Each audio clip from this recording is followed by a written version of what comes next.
예수님께서 요한복음 10장에서 양과 목자에 대해서 말씀하실 때 그 배경 중에 22절이 중요합니다. 22절을 보면 예수님께서 이 말씀을 하실 때 때는 수전절이 이르니 때는 겨울이라 라고 말씀합니다. 수전절이 이르니 때는 겨울이라.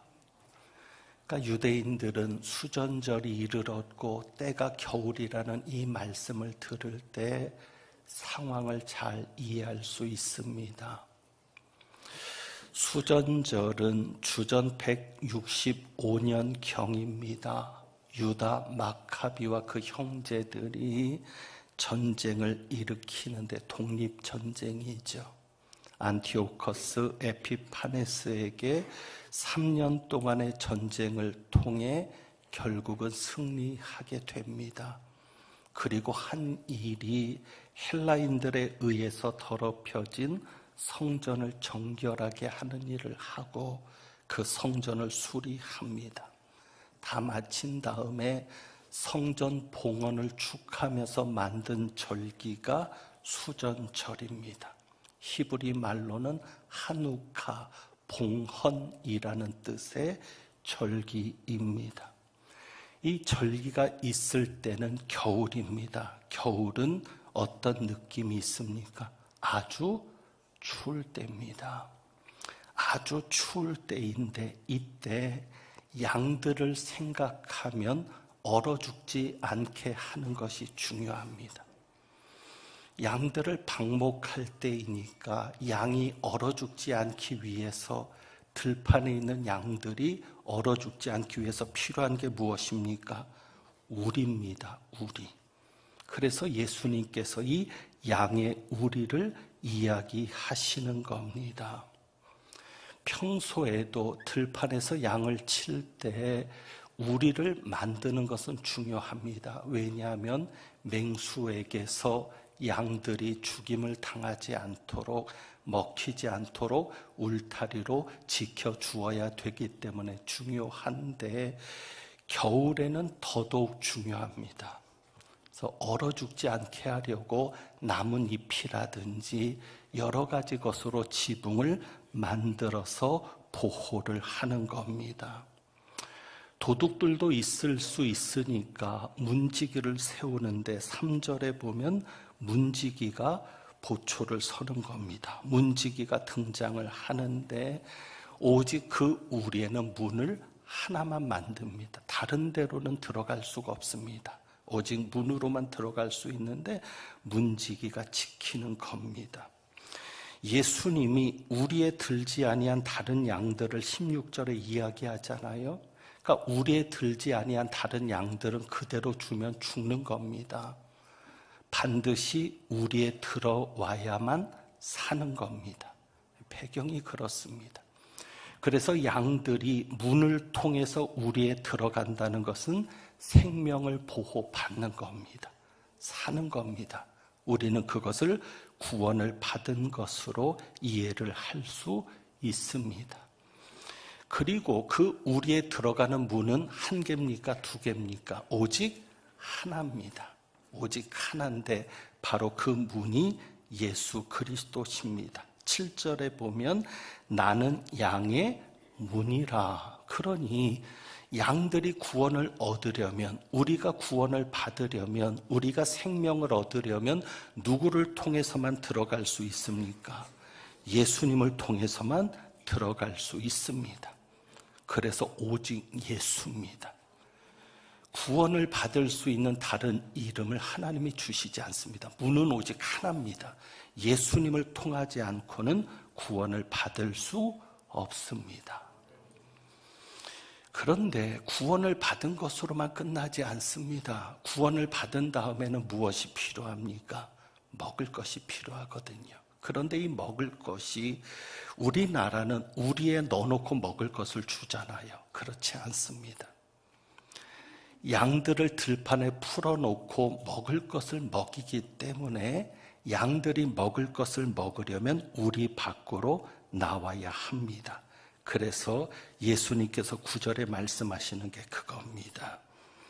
내가 문이니 누구든지 나로 말미암아 들어가면 구원을 받고 또는 들어가면 나오며 꼴을 얻으리라. 그러니까 우리의 들어간 양들은 구원을 받은 양들인데 그렇다고 우리에만 머물러 있을 수 있습니까?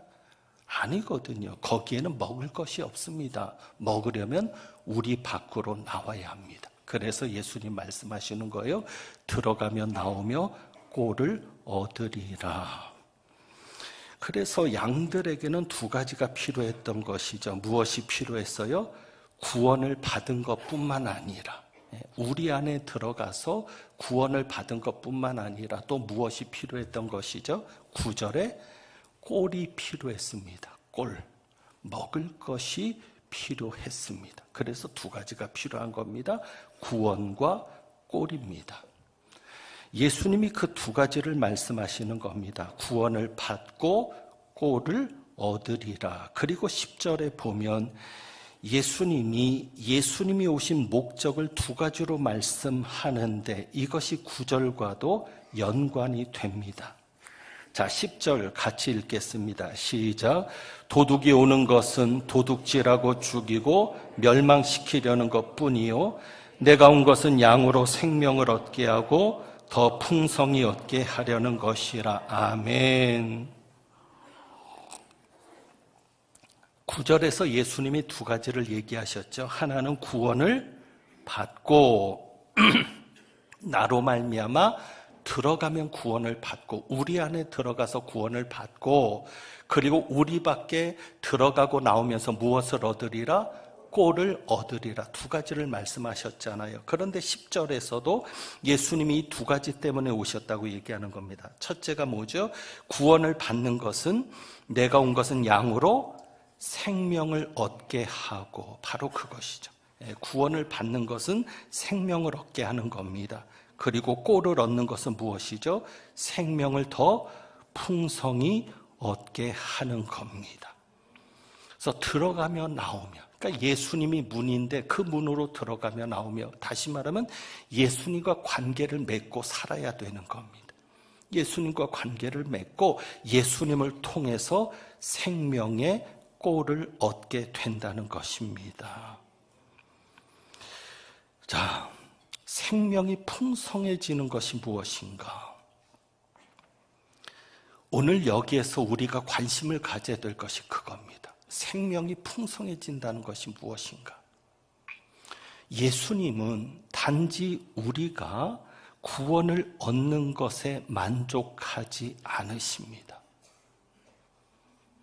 예수님은 단지 양들을 우리 안에 넣어놓은 것으로만 만족하지 않으신다는 거예요.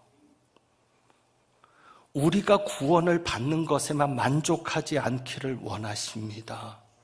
무엇을 원하시는 거예요? 생명을 더 풍성히 얻기를 원하시는 겁니다. 이것을 위해 예수님 오셨거든요. 단지 우리를 구원받기 위해서만 오신 것이 아니라 구원받게 하려고만 오신 것이 아니라 생명을 더 풍성히 얻게 하려고 오셨거든요. 그러면 생명이 더 풍성해진다는 것은 무엇일까? 이것을 가지고도 길게 설교할 수 있습니다. 그런데 그냥 여러분이 어떤 하나의 생각난 아이디어만 좀 가지고 계시도록 다음에 기회가 있으면 이 생명을 더 풍성히 얻는 것을 설교하고요. 간단하게만 좀 말씀을 드립니다. 자, 생명을 더 풍성히 얻는다. 내가 지금 생명을 얻었는데 그것이 더 풍성해진다. 충만해진다. 무엇을 말할까요? 내 생명이 성장하는 겁니다. 자라나는 겁니다. 우리가 물과 성령으로 거듭나면 갓 태어난 아기잖아요. 거기에서만 만족하는 게 아니라 아기로 태어난 것에만 만족한 게 아니라 사람으로 태어난 것에만 만족하는 게 아니라 어른으로 성장해 가야 중요한 겁니다. 바로 그것이 생명을 더 풍성히 얻는 겁니다. 그러기 위해서는 건강이 중요하죠. 생명을 더 얻는다는 게 뭘까? 생명이 풍성해지는 건 영적으로 건강해지는 겁니다. 영혼이 잘 되는 겁니다. 여러분들이 기왕이면 건강하게 오래 살아야 되지 않겠습니까? 혹시 가족 중에 이런 분들이 있다면 용서하십시오. 식물인간도 생명은 있는 겁니다. 그런데 우리가 그렇게 호흡만 하며 살 수는 없지 않겠습니까? 움직여야 되고 활동도 해야 되고 자기 역할도 감당하며 살아야 되지 않겠습니까? 그것이 바로 생명을 더 풍성히 얻는 겁니다.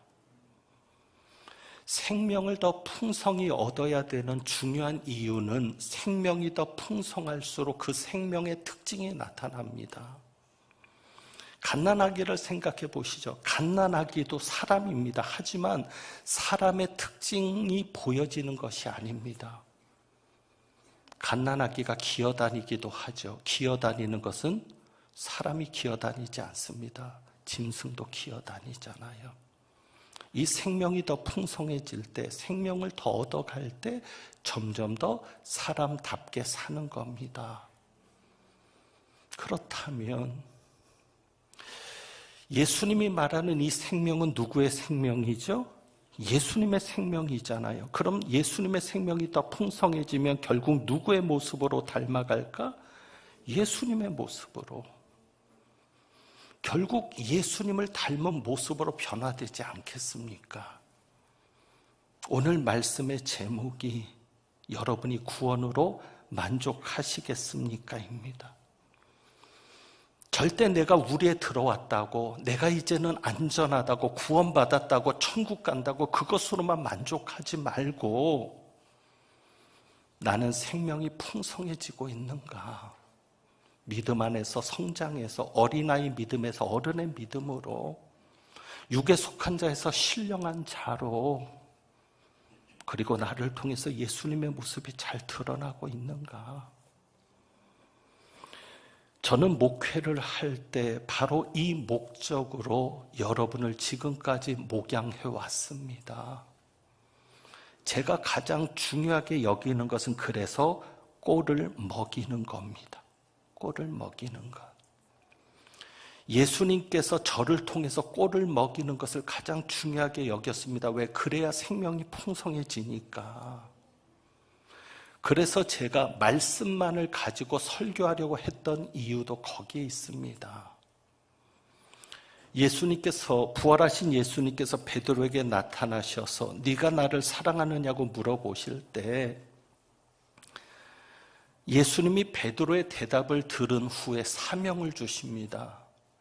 21장, 요한복음 21장 15절에는 이렇게 말씀합니다. 내 어린 양을 먹이라. 15절에서는 내 어린 양을 먹이라. 어린 양이라고 말씀했습니다. 그런데 16절, 17절에 가서는 그냥 양입니다. 내 양을 치라, 내 양을 먹이라. 우리나라 말 번역은 그냥 양인데 헬라어로는 단어가 다릅니다. 어린 양이라고 하는 단어는 아르니아입니다. 아르니아. 그리고 16절, 17절에 내 양을 먹이라 그럴 때는 프로바타입니다. 단어가 완전히 다릅니다. 무슨 얘기예요? 베드로가 이제는 양을 먹이는 사명을 감당해야 되는데 처음에 양을 먹일 때는 어떤 양? 어린 양. 그러나 그 양을 잘 먹이고 잘 쳐서 정말 목자의 역할을 잘해서 그 어린 양이 무슨 양으로 성장해야 돼요? 어른 양으로 성장해야 되는 것이 예수님의 말씀 속에 있습니다. 그래서 제가 늘 여러분을 먹인다는 생각으로 말씀을 준비했습니다. 지금까지 제 설교는 그래 왔습니다. 그런데 사실은 자신이 없었죠. 과연 내가 잘 먹이고 있을까? 혹은 또 교인들이 잘 먹고 있을까? 여러분들의 반응을 보면 더욱 자신이 없죠. 그런데 이번에 울산의 집회를 가서 자신감을 얻게 되었습니다. 하나님이 저를 위해서 보내신 것 같은데 제가 울산에 가서 새로운 설교를 한 게 아닙니다. 그냥 우리 교회에서 했던 설교들, 그 중에 몇 가지를 가지고 설교를 했는데요. 반응이 너무 달랐습니다. 제가 놀랄 정도의 반응이었습니다. 어떻게 이렇게 말씀을 사모하는 교인들이 있나? 정말 그들은 말씀을 잘 받아먹는 느낌이었습니다. 제가 늘 말씀을 먹인다는 생각으로 설교를 했는데 정말 그들은 말씀을 잘 받아먹는 느낌, 그리고 스펀지처럼 말씀을 빨아들이는 것이 보였습니다. 그래서 제가 그때 자신감을 얻었습니다. 다른 자신감이 아니라 내가 추구했던 것이 틀리지 않았구나. 구원을 받은 것으로만 만족할 게 아니라, 생명을 얻은 것으로만 만족할 게 아니라 더 생명을 풍성히 얻게 해야 되는데, 그래야 놀라운 역사들이 나타나는데, 그것을 위해서는 말씀을 먹이는 것이 중요한데, 그 중심에서 흐트러지지 않았던 확신을 얻었습니다. 그런데 제가 이 말씀을 드리게 되는 것은 지금의 상황 때문입니다. 어떤 상황이요? 요즘의 사건들을 보니까 그렇습니다. 요즘 화제 인물들이 있습니다. 여러 인물들이 있는데 뉴스에 오르내리는 인물들이요. 그 중에 두 사람만 소개합니다. 하나는 양진호라는 사람입니다. 실명을 공개해서 죄송하지만 이미 언론에도 다 실명이 드러났으니까 아시잖아요. 갑질. 얼마나 직원들에게 갑질을 했고 몰카 왕국을 통해서 돈을 벌었던, 성을 상품화해서 돈을 번 대표적인 인물이 양진호 아닙니까? 그런데 아세요? 그가 젊었을 때부터 기독교인이라는 거.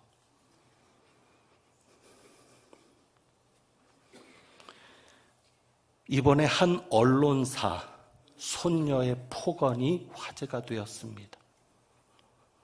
어떻게 초등학생이 저런 말을 할 수 있을까? 그런데 그 언론사의 사주는 대대로 기독교 집안입니다. 아시잖아요. 그 손녀의, 그러니까 그 아버지죠. 그 아들도 교회 직분자입니다. 그런 생각을 해봅니다. 구원만 받으면 다 되는 걸까? 그들이 교회에 나와서 예배를 드리지만 과연 하나님의 말씀을 먹었을까? 목사님이 꼴을 먹이는데 그 말씀을 과연 들었을까? 듣지 않았을 겁니다. 여러분, 예수님께서 왜 양을 가지고 얘기하시는 줄 아세요? 다른 것보다도 두 가지입니다. 하나는 양은 목자가 없으면 죽습니다. 양은 시력이 안 좋아가지고요, 스스로는 먹을 것을 찾지 못해요. 그러니까 목자의 음성을 듣고는 그 음성을 따라가야만 사는 겁니다. 마을 공동체에서 큰 우리를 만들어 놓고 양들을 함께 이렇게 있게 합니다. 예수님이 말씀하시잖아요. 그가 자기 양의 이름을 각각 불러 인도하여 내느니라. 양이 막 뒤섞여 있어요. 그런데 그 양을 어떻게 구별하느냐? 목자들이 자기 양의 이름을 부릅니다.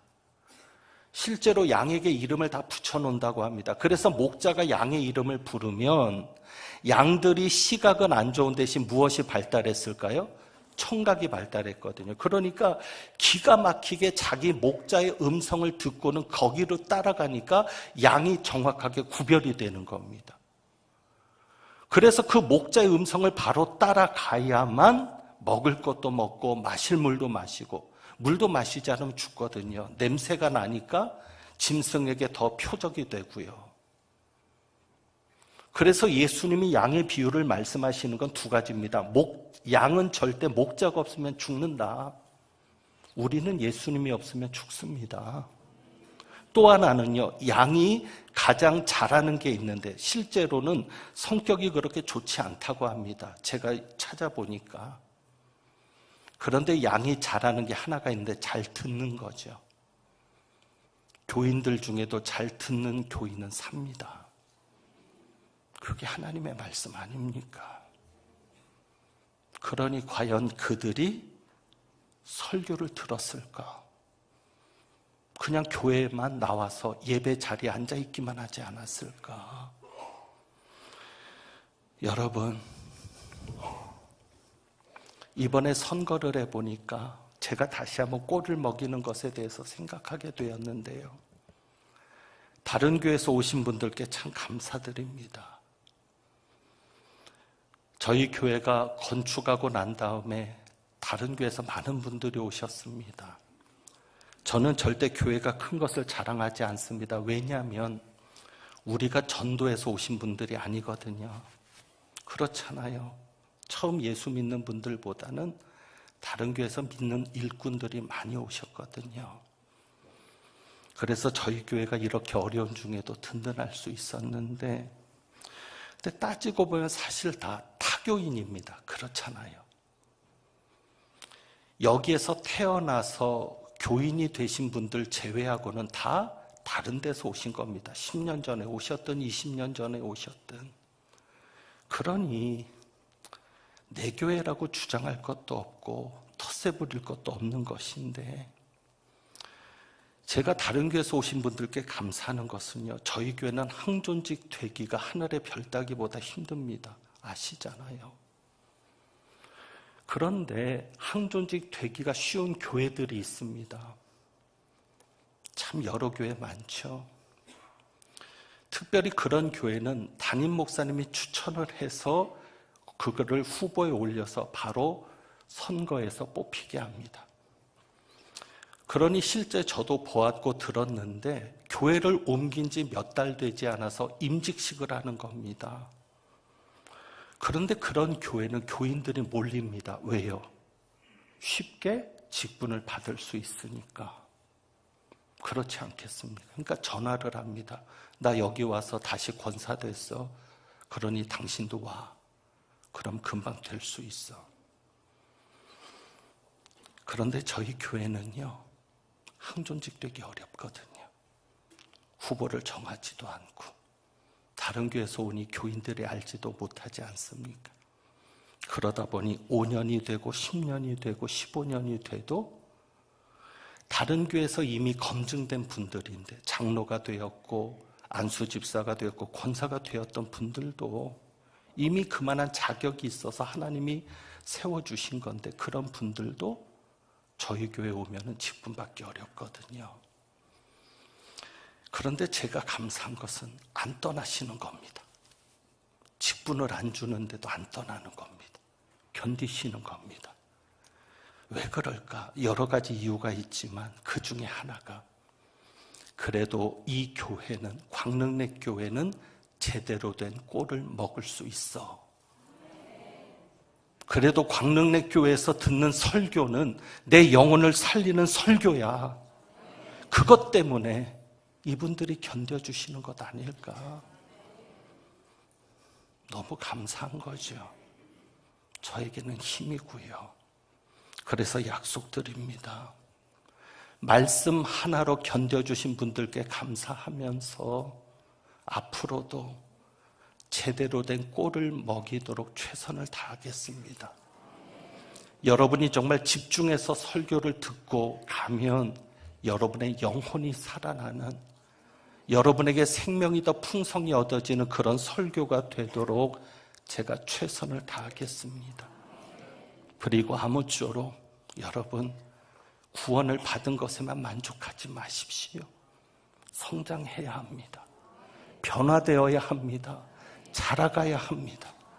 그래서 우리가 다 천국에서 상급을 받을 수 있는 그런 우리가 되기를 주님의 이름으로 축원합니다. 주보에 있는 찬양 드리겠습니다. 나의 힘이 되신 여호와여, 이 찬송하는데